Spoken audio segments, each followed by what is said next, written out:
for this thing, dry cough for 24 years. 24 years. 24 years. So I was even begging her, buy this. She said she cannot spend her money. I said, yeah, take it free.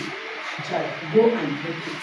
Take it free. Yes, I gave it to her. That's the best method. Yes. Yeah.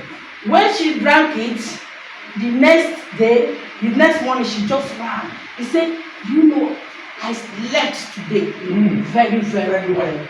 Hi! You are God sent to. It was just, she was just begging me, just praying for you. Praying for me. I said, don't worry. You will see how your body will be. So, as from that moment, the woman drank that one for that week. The next week, she came and bought. She bought, and the cough went.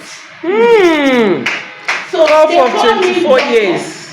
So many people are registering. And then we plan a system. All of them we so white and white. All the whole men and the women is white. And then we print this thing, multi-stream there. So we use it on parents.